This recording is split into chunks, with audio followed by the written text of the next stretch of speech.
Boa noite. Você já ouviu falar em doenças silenciosas? Aquelas cujos sintomas demoram a aparecer? Provavelmente sim, claro. O que talvez você ainda não tenha ouvido falar é em problemas sociais silenciosos, como, por exemplo, o casamento infantil. Aqui no Brasil, ele é sim um problema silencioso, ainda que sejamos o 4º país do mundo em número de casamentos infantis. E é sobre isso que nós conversamos agora aqui no Opinião Pernambuco. Participam do nosso programa a professora da Universidade Federal de Pernambuco, Valéria Nepomuceno, e também a psicóloga Liliane Martins. Boa noite, grata pela presença de vocês hoje aqui no Opinião Pernambuco. Primeira pergunta, casamento infantil, qual é a faixa de idade que essa nomenclatura casamento infantil está inserida, cabe aí dentro? Até os 18 anos a gente considera o casamento infantil, porque a ideia mesmo da Convenção Internacional dos Direitos da Criança, que ela é da criança, mas ela vai até os 18 anos. Uhum. Apesar de que no Brasil a gente costuma falar criança e adolescente, mas quando a gente está falando do casamento infantil, a gente está falando do casamento até os 18 anos. Essa idade tem um marco inicial, considerando esse universo dessas uniões prematuras? Os 10 anos de idade. 10 anos de idade. Tem crianças nessa faixa etária por aí, casadas? Tem. Há relatos, né, casos, principalmente na África, Ásia, Oriente Médio. Agora, no Brasil, eu creio que a maior faixa etária são os 12, 13 anos. De qualquer forma, pessoas muito novas, muito né? Novas. Do ponto de vista assim, psicológico, emocional, quais são os desdobramentos, as consequências, não sei aí como é que a gente pode falar, para pessoas, meninos e meninas, que muito prematuramente iniciam aí uma vida afetiva, não sei se nem sempre afetiva e sexual? Uhum. Bom, a gente pode falar em várias consequências nefastas, né? Para esses tipos de casamentos nessas faixas de idades. A gente podia pensar na questão assim, do excesso de responsabilidades assumido prematuramente, quer dizer, quando você não tem condições nem biológicas, nem psicológicas para tomar conta, não é, para desenvolver as relações afetivas que se estabelece aí eu coloco um raspa, porque geralmente são casamentos com pessoas muito mais velhas, não é? Mas meninas com homens muito mais velhos, que trazem uma representação de figuras de autoridade dentro dessa relação a se constituir. Então, não existe uma relação aí de parceria, companheiros homem e mulher, né? Uma relação de troca mais amadurecida. O que existe é uma relação verticalizada. E nessa relação verticalizada, essa criança tem muito a perder e eu diria que não tem ganhos. Não existem ganhos aí no processo desse, porque é uma situação que praticamente é de violência. É de violência, não é? Porque então, por causa da diferença de idade. Há uma vulnerabilidade aí, tanto do ponto de vista físico como emocional. Como emocional, perfeitamente. Agora, quais são os elementos sociais, culturais, familiares que explicam essas uniões? Estela, a gente entende, e todas as histórias que eu tive contato e conhecimento com relação ao casamento infantil, são histórias de meninas muito pobres. Não que não haja casos com meninos, mas a grande maioria são meninas. Portanto, eu de início chamo logo a atenção para um recorte aí de gênero e de raça também. Porque se a gente fala no Brasil, a maioria da população pobre é negra.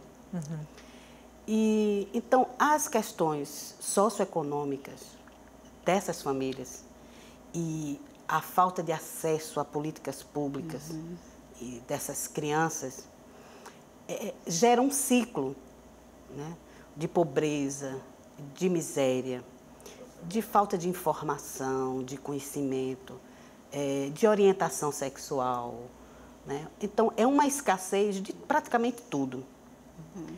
Junto disso, você tem famílias, às vezes, que, além daquela situação de pobreza, em que essas crianças já vivenciam a responsabilidade de tomar conta, de cuidar da casa e das pessoas.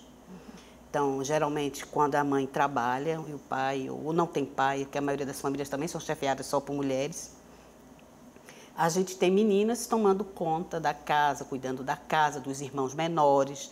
Se a família tem uma pessoa idosa, é ela também que fica responsável por isso. Então, na verdade, as meninas já vivenciam isso no Brasil, né? E a gente costuma chamar isso de serviço doméstico, que acontece no interior mesmo do lar, né? Da família. Então, esse ciclo de pobreza, elas já não vão bem à escola, né? Faz com que essa menina deseje também sair desse ambiente que lhe provoca alguns sofrimentos. Quando não, elas são vítimas de outras formas de violência na própria casa.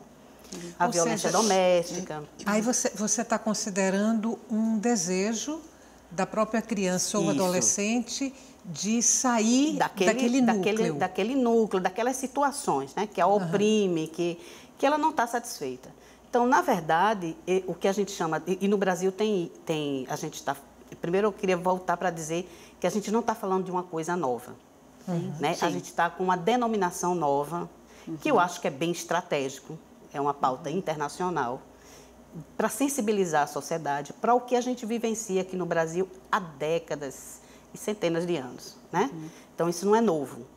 Isso é silencioso. É silencioso. Quando a gente fala casamento infantil, todo mundo fica mais... presta mais atenção do que é que a gente está tratando.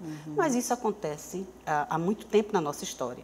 Essa situação de violações de direitos da criança e do adolescente no Brasil, principalmente das camadas mais pobres, leva essa menina a ver na saída da casa, a morar com um homem e, se ele for mais velho ainda, a assumir esse papel de provedor.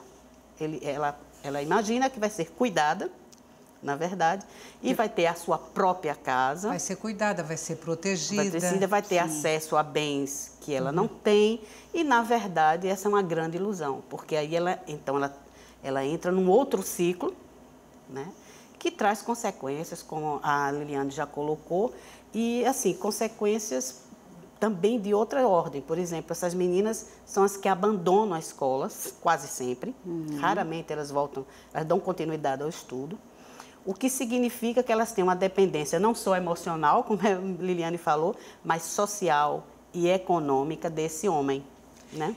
E aí eu tenho duas coisas para você, Liliane, a partir do que foi colocado aqui.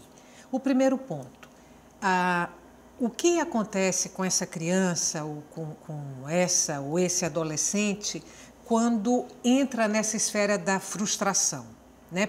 Projetou um ganho de vida, imaginou-se protegida, cuidada, bem instalada, digamos assim, e essa projeção é frustrada. Então, o que pode acontecer com essa pessoa? E o outro ponto é, por que é tão mais comum encontrarmos meninas nessa situação do que meninos?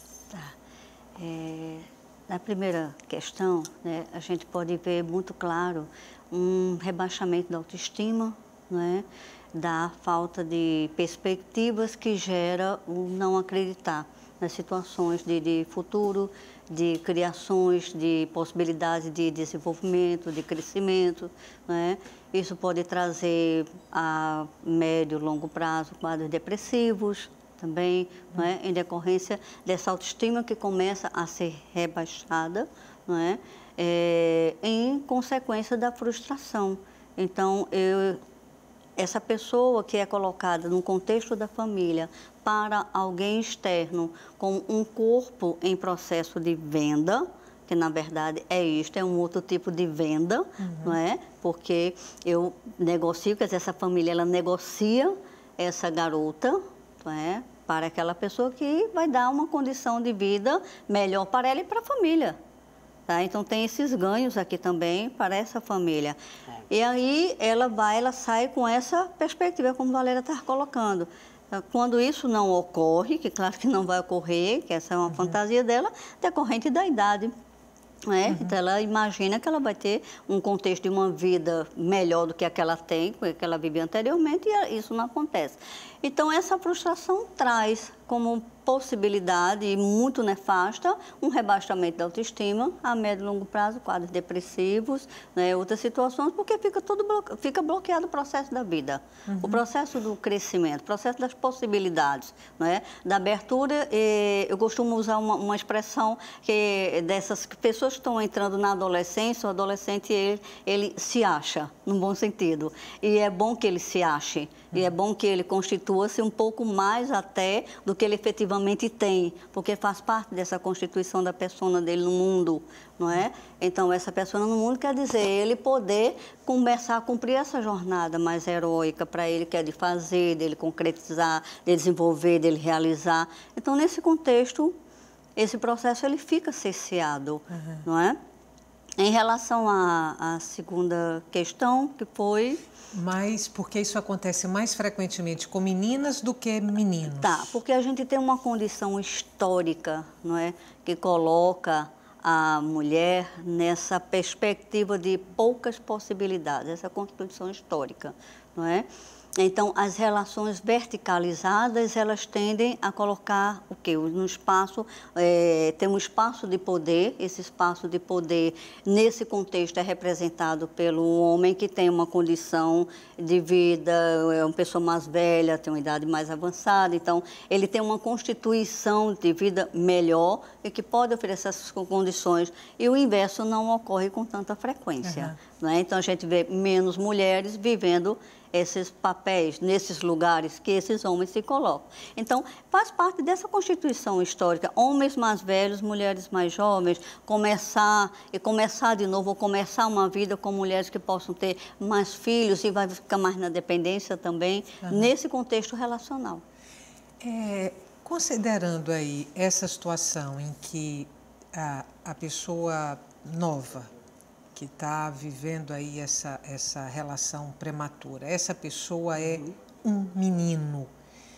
Dentro desse quadro que vocês já colocaram de dificuldade financeira, de pobreza, quando acontece com um menino uma relação prematura com uma pessoa bem mais velha, também se caracteriza um pouco isso que foi desenhado aqui da venda, a venda daquela pessoa, quer dizer, a família de alguma forma está vendendo aquela criança. Quando a família é muito pobre, por trás sempre tem esse desejo de uma melhor condição de vida para todos, de que essa outra pessoa possa ajudar de alguma forma a família de origem desse menino. Agora, são casos mais raros, né?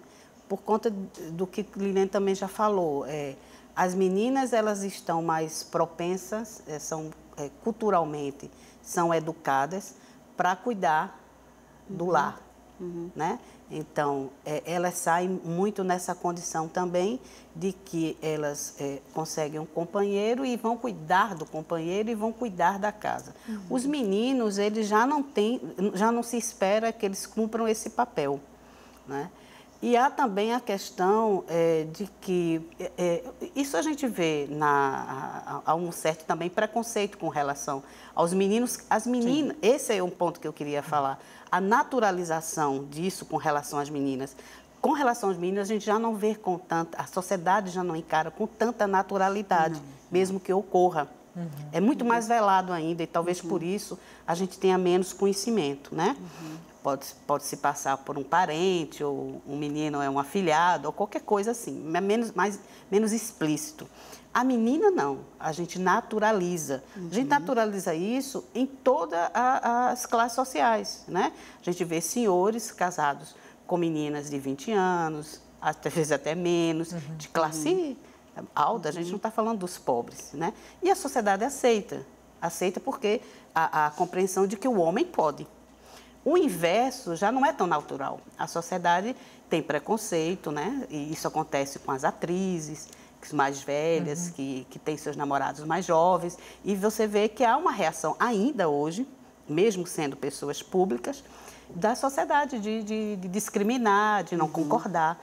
Então, talvez por isso que a gente conheça menos casos, mas quando eles acontecem com a população pobre, de fato, há esse elemento da condição socioeconômica dessa família e ela visualizar ali, naquela mulher, né, que naturalmente tem uma condição social melhor do que a família de origem do menino, de que ela pode se beneficiar, assim, de alguma maneira, daquela situação, com certeza. Vamos fazer um intervalo curto, a gente volta daqui a pouquinho para continuar essa conversa. Não saia daí, o tema de hoje do Opinião Pernambuco são os casamentos infantis. Até já.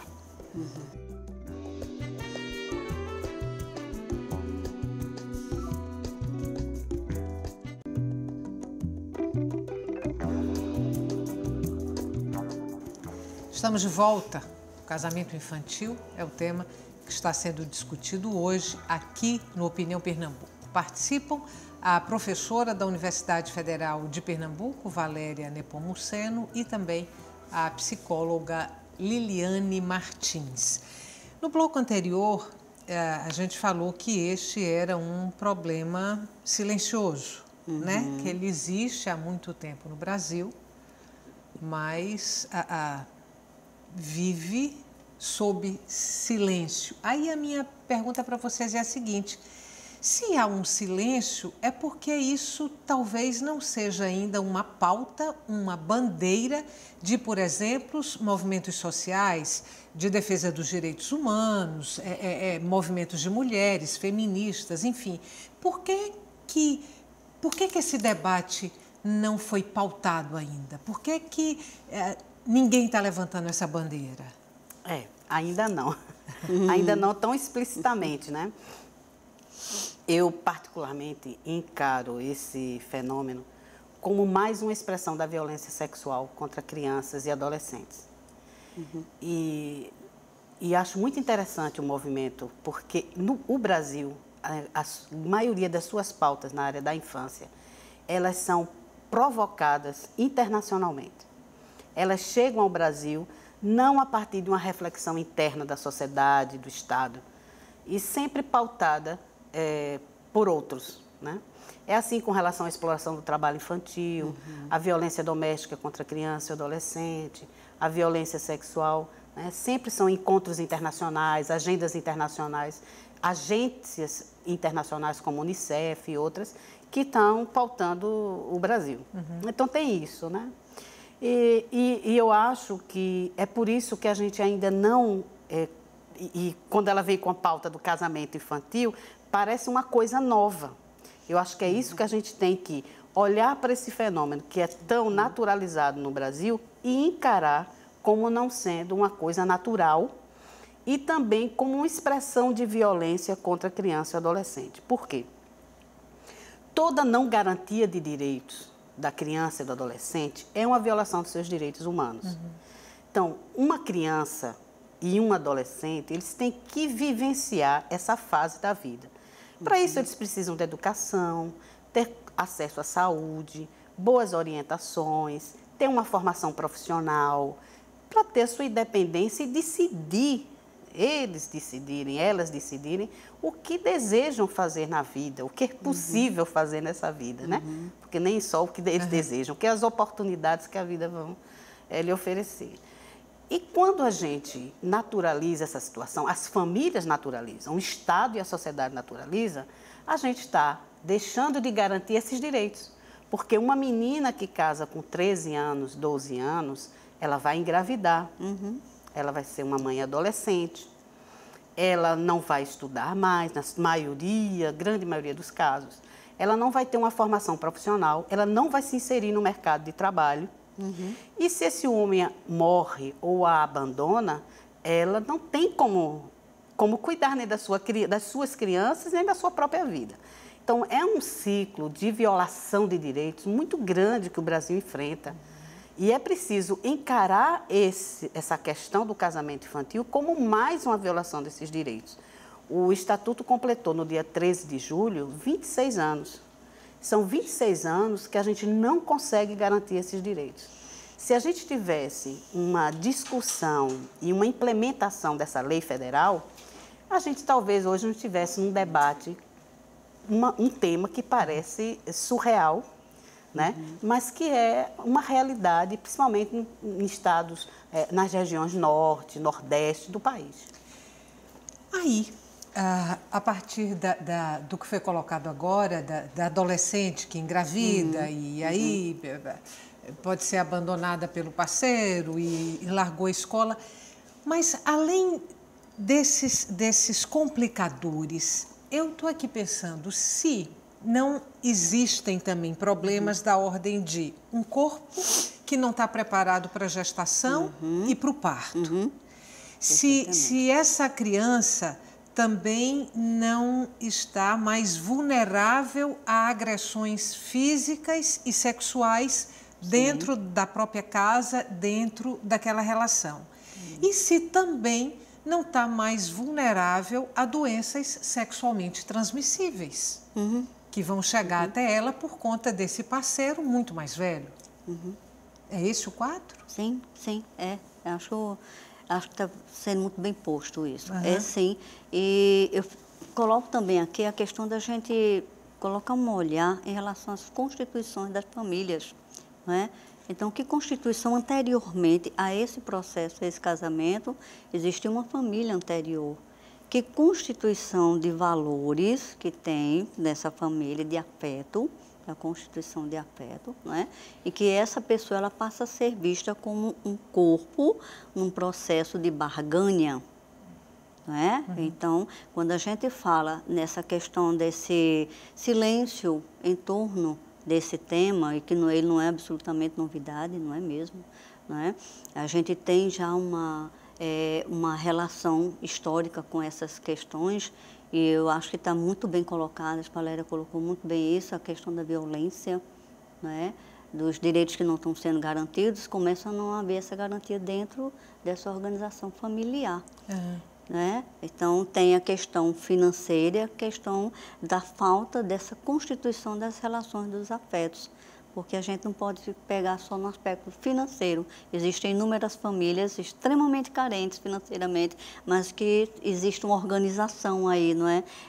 Familiar, existe uma dinâmica onde a relação do afeto ela é presente. Então, há uma transferência desse tipo relacional, desse padrão, para um outro que ela vai constituir. Repete o padrão, ou seja, a ausência da relação do respeito, da relação do afeto, que envolve tudo isso, o respeito, a consideração, a estima. Né? Tem um mapeamento no Brasil de onde isso acontece com mais frequência, quer dizer, em que regiões do país, em que estados esses casamentos infantis aparecem mais frequentemente? Eu não conheço, Estela. Eu conheço uma pesquisa que foi... acho que foi Promundo, que foi organizada em 2015, se eu não me engano, e que pegou o Pará e o Maranhão. Agora, eu acho que como o tema está entrando na agenda, né, agora a agenda pública, mais recentemente, eu acho que daqui a alguns anos a gente vai ter pesquisas que deem conta disso.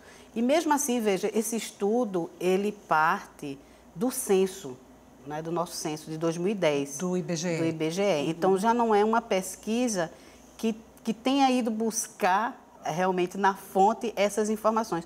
Por isso que eu acho que esses números que a gente tem ainda são números subnotificados.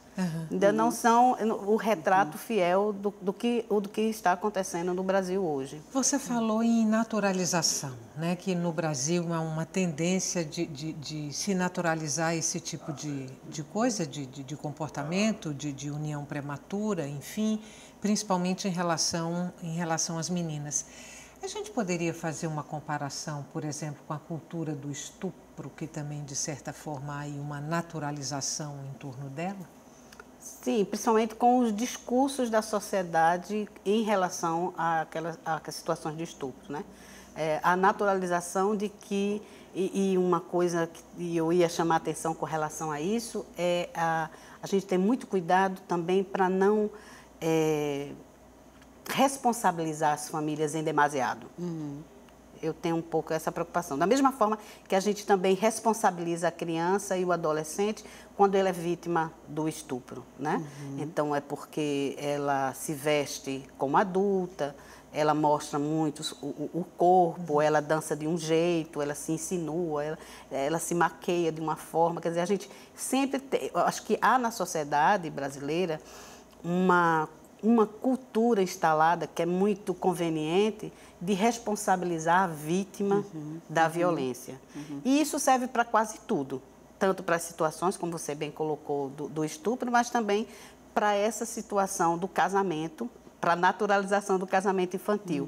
Então, não é natural, é isso que a gente tem que passar a discutir mais, né? Eu confesso que às vezes fico um pouco cansada de imaginar que a gente já está com quase 30 anos de uma lei federal que garante direitos extremamente necessários, não tem direitos a mais ali, são os direitos necessários para qualquer criança e qualquer adolescente se desenvolver e ter uma boa formação, tanto a criança pobre como a criança das outras classes sociais. Então, ali, eu digo que eu fico um pouco cansada de a gente ver o tempo passar e a gente vê, por exemplo, as políticas públicas não serem implementadas, de proteção social à família, de garantia do direito à educação, do direito à saúde, que poderia nos levar a estar num contexto bem diferente da situação que a gente vive hoje. Então, essa família, às vezes, ela é responsabilizada porque ela é pobre, muitas dessas famílias pobres, é verdade que elas colocam as crianças, as meninas principalmente, para situações de exploração sexual, é verdade, mas é preciso que a gente, eu sempre gosto de chamar a atenção, é preciso que a gente crie um pouco de empatia e dessa realidade que é muito distante da realidade das famílias das outras classes sociais. Você não sabe o que é passar fome, você não sabe o que é ter frio, você não sabe o que é não ter o que dar para os seus filhos no outro dia. É uma realidade tão diferente, tão cruel, que a gente precisa se aproximar dela, não para aceitar, não para naturalizar, ao contrário, para a gente pressionar o Estado, que tem a primazia de desenvolver as políticas públicas para coibir essas situações. Então, na hora que a menina, que a família aceita e ela meio que vende, como Liliane colocou, a sua criança para um casamento com uma pessoa mais velha, de uma forma que melhore as condições de vida da própria família e da criança, é uma situação extrema, que a família não consegue fazer essas reflexões que a gente está fazendo aqui. Ou seja, a própria família está numa situação de desamparo. Sim, completo. Sim. É um ciclo, é o ciclo da pobreza que se perpetua, né? E de uma ausência do Estado e das instituições do Estado nas comunidades mais pobres de todo o Brasil. De todo o Brasil. Agora, quando esse casamento prematuro, essa união prematura, ela se dá com pessoas ali na mesma faixa etária, quer dizer, 12, 13 anos, 13, 16... Veja, o que sai desse contexto é a questão da relação de poder, de mando de um em relação ao outro, dessa verticalização. Mas os dois vão ter problemas enormes referentes a todo esse processo de vida e de construção que deixa de ser vivido, que seria condizente com a idade.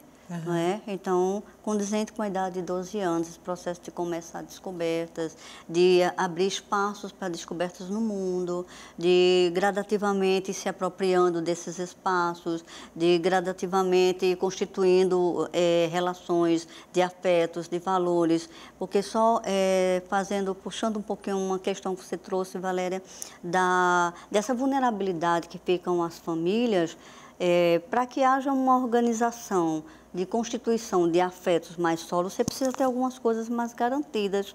Então, como é que a gente vai trabalhar nesse nível dessa constituição relacional, da importância do valor que tem o respeito ao outro, o sentimento, a constituição do sentimento, se os valores mais básicos, as questões mais básicas não estão sendo atendidas, não é? Então, a gente tem uma falha nesse processo e, nesse contexto, dos garotos que casam, eles são 12 garotos, assumindo uma carga de responsabilidades muito acima do que a idade permite a eles que possa ser assumido. E com isso a gente tem brecado o processo de desenvolvimento deles. Essas crianças, para casarem, precisam da autorização dos pais pelo Código Civil Brasileiro? Quer dizer, se eu não tiver 18 anos, para eu me casar, meus pais têm que autorizar? Tem que autorizar. Até os 18 anos tem que autorizar. Precisa. E tem uma exceção para os casos de que as meninas estão grávidas. Aí não precisa da autorização dos pais? Precisa também. Aí, porque não pode casar. A primeira coisa é que isso não é... O marco legal nosso não diz que é natural o casamento e aceita que uma pessoa menor de 18 anos case. Casa com o consentimento do pai e da mãe, a partir dos 16 anos, nessa condição, nessa exceção de estar grávida. Agora, Peraí, deixa eu ver se eu entendi. O Código Civil... Até 14 anos, a relação com a criança, um adolescente, no Brasil adolescente, né? Com 14 anos, mesmo com o consentimento dessa criança, dessa adolescente, é crime. Certo. No Brasil, é crime. Salvo se essa criança estiver grávida. Depois dos 14, 16 anos, quando ela está grávida, o Código Civil permite que ela case com o consentimento da família. Certo. Pelo menos foram as últimas informações que eu tive, né? Agora, eu vi também uma coisa que me chamou um pouco a atenção, não sei se vocês saberiam explicar, é que o Código Civil também autorizaria o casamento para que não fosse caracterizado um crime de estupro invulnerável. Tem isso? Eu li mais recentemente que isso existia, mas que isso saiu. A gente não tem mais, não existe mais. Saiu do Código Civil. Você ia falar e eu te interrompi, desculpa. Não, eu estava concordando com o que ela estava colocando em relação às idades. Né? Você falou que não tem um mapeamento no Brasil, assim, por estados, por regiões. Mas dá para fazer uma distinção, por exemplo, zona urbana e zona rural? Eu acho que esse fenômeno está capilarizado. Zona rural e a zona urbana também. Porque a tendência é a gente imaginar que isso acontece mais frequentemente na zona rural, por uma série de coisas. Mas nas nossas comunidades muito pobres, aqui no Brasil, aqui em Recife, são vários casos. É só a gente chegar a conversar um pouquinho mais com as famílias que a gente recebe, ou que a gente tem contato, e que a gente vai ver como elas se relatam a situação de seus filhos, sobrinhos, parentes, a vizinhança, não é? Assim, é muito comum. Vamos fazer mais um intervalo curto? A gente volta daqui a pouquinho para continuar essa conversa. Nós estamos discutindo aqui os casamentos infantis no Brasil. Até já. Eu tinha esquecido, mas eu...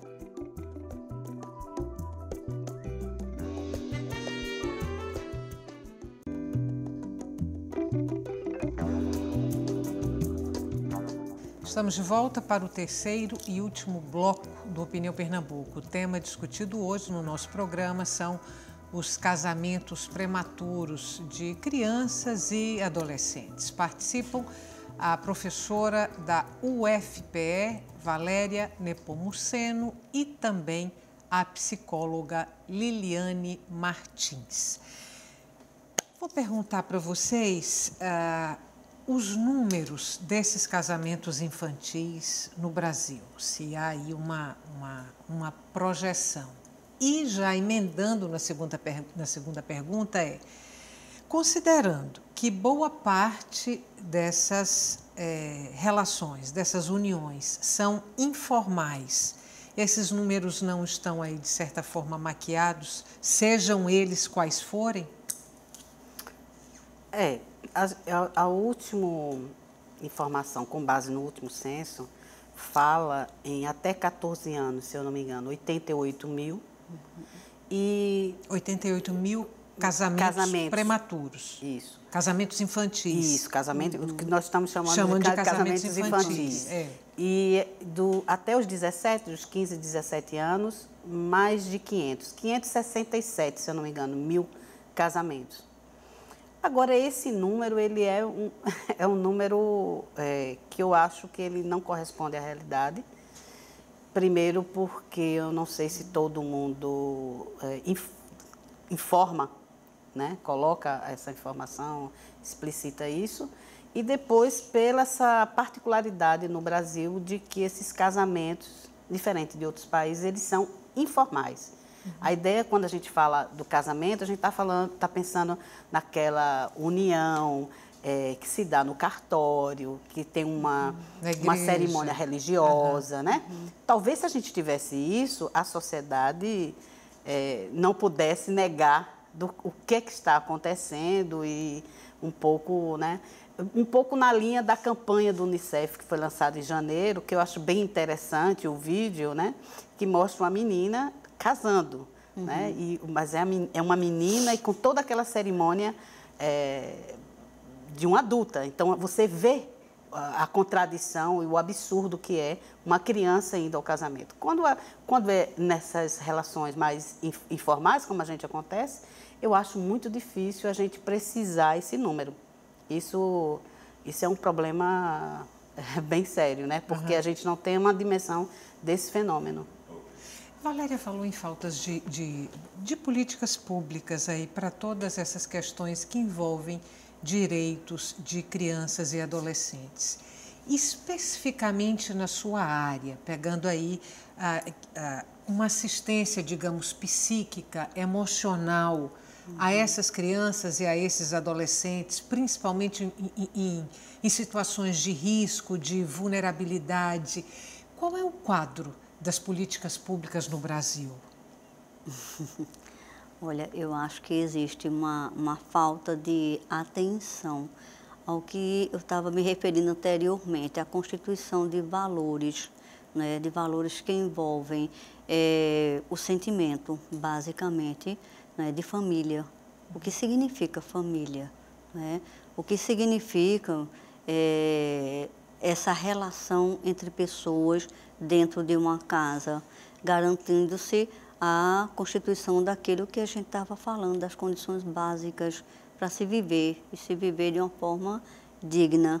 Acho que quando a gente tem uma carência enorme dessas políticas, isso resvala com toda certeza na falta de possibilidade de constituições relacionais que dê mais condições ao que seria a construção dos afetos, né? Porque os afetos eles podem se constituir das mais diversas formas.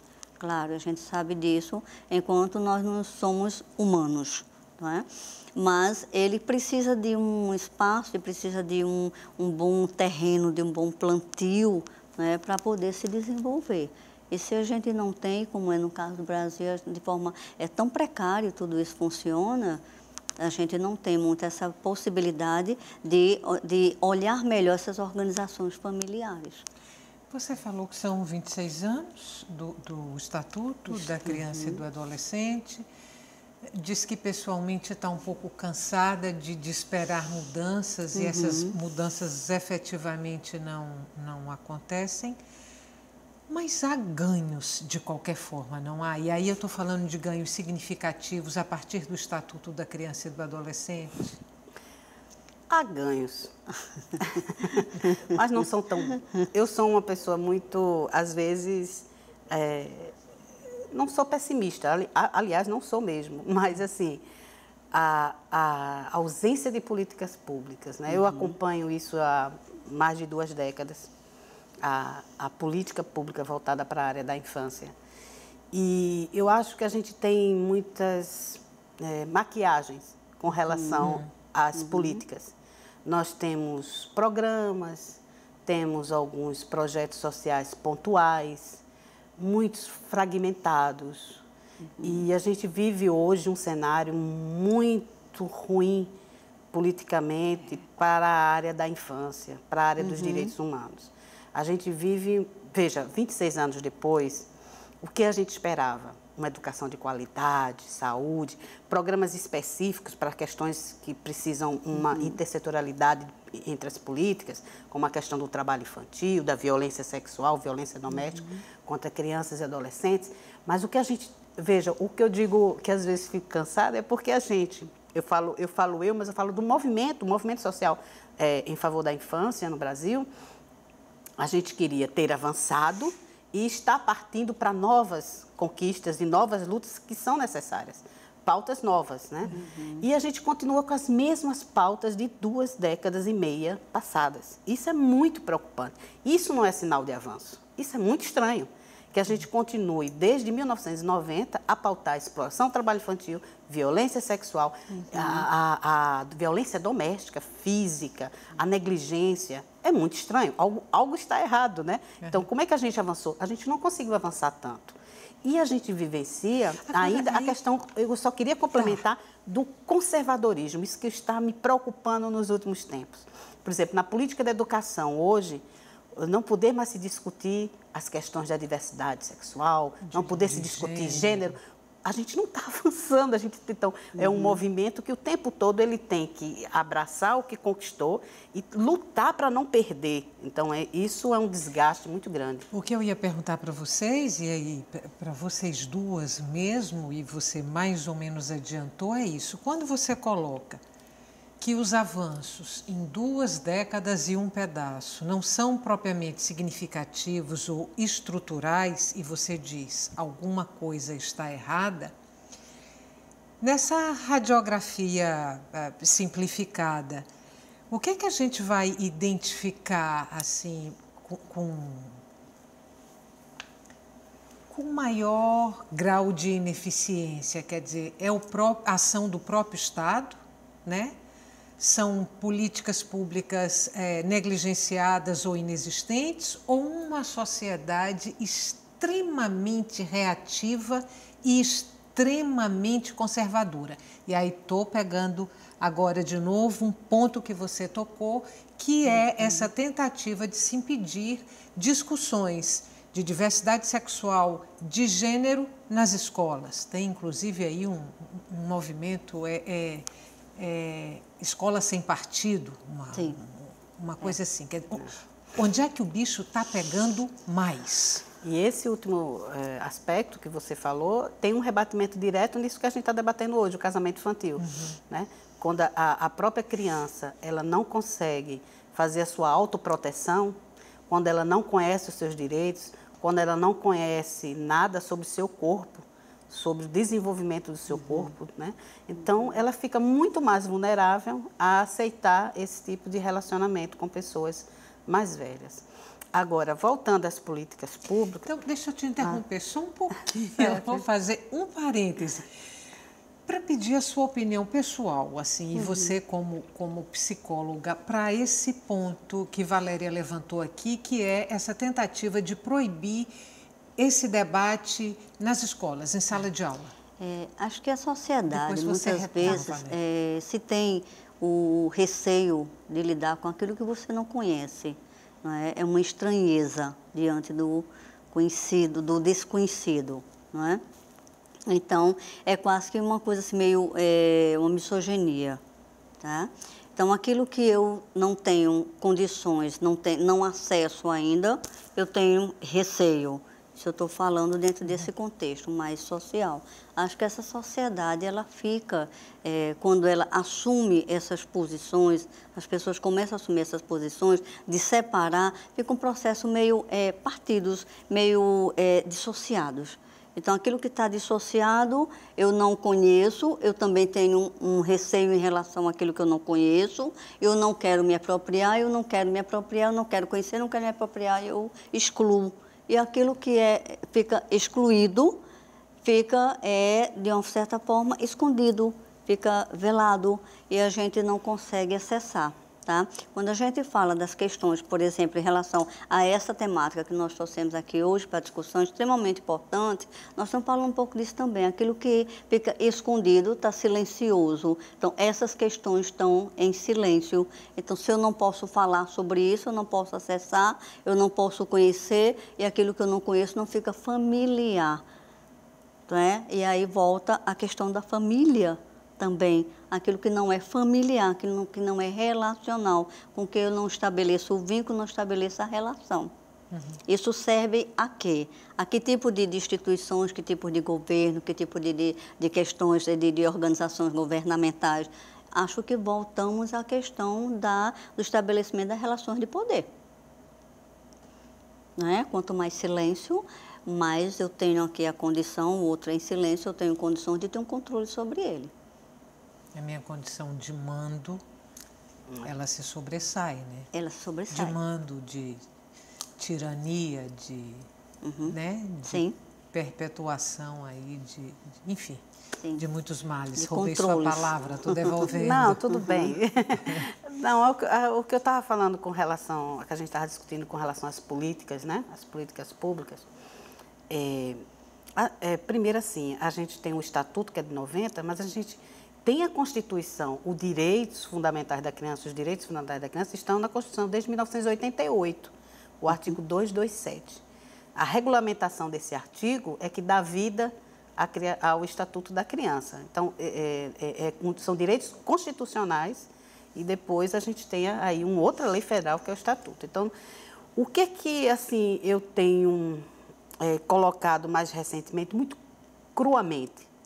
Nós temos um Estado e os governos em nível federal, estaduais e em nível municipal, eles não cumprem a lei. Então, se a gente tem ausência de política pública, é porque a lei que determina a responsabilidade do poder público executar determinadas políticas para a criança e para o adolescente, ela seja realizada pelo poder público e ele não cumpre. E a gente tem muito interessante no Brasil é que não há uma responsabilização de prefeituras, governo de estado, nem o governo federal, pelo não cumprimento dessas políticas públicas. E uma coisa que a gente coloca assim com muita dificuldade de compreensão para a sociedade e para os movimentos sociais é a discussão do orçamento público. É outro grande tabu. O orçamento público, só quem é da área financeira que pode entender. Então, é bom que não se conheça, né? Para não se pressionar. Não se faz política pública, não se executa e implementa política pública sem orçamento. Então, os estados, os municípios, eles não definem prioritariamente, como o Estatuto coloca, o orçamento, a fatia, o maior bolo do orçamento público, do município, do estado ou do governo federal, deve ser destinado para políticas na área da infância. Precisava cumprir esse artigo, que é o artigo 4º do Estatuto da Criança e do Adolescente, para muitos dos nossos problemas nessa área serem resolvidos. Mas ele não é cumprido e esses governantes passam, os gestores, sem cumprir e sem nenhuma responsabilização. Não são chamados para depor, para dar explicações, não são levados coercitivamente para explicar por que é que não cumprem uma lei federal, não cumprem a Constituição brasileira. Então, se naturaliza o desrespeito à lei, porque quem tem que cumprir. E uma cultura da sociedade que não se preocupa, né, a classe, nossa chamada classe média, as classes altas, não se preocupa com a classe trabalhadora, classe pobre, está se lixando, na verdade, se ela está passando por privações, se suas meninas estão casando muito cedo, elas gostam, né? Então, essa é uma postura muito hipócrita, né, na verdade, faz com que a gente tenha esse ciclo das violências, do trabalho infantil, da violência doméstica, do casamento infantil, porque isso que você coloca não é só a questão do Estado, mas é uma questão do Estado e de uma sociedade que não pressiona para que esse Estado mude. Para a gente terminar, nosso tempo acabou. Eu falei na abertura do programa que somos o 4º país em número aí de casamentos infantis. Antes da gente vem quem? No topo está a Índia, né? Eu confesso que eu não lembro. Acho que Índia, Bangladesh e Nigéria, se não me falha a memória. Em 4º lugar, o Brasil. Muito obrigada. Mais uma vez, até uma próxima oportunidade. É um prazer. Obrigada a Para vocês. você que está em casa, muito obrigada pela companhia até agora.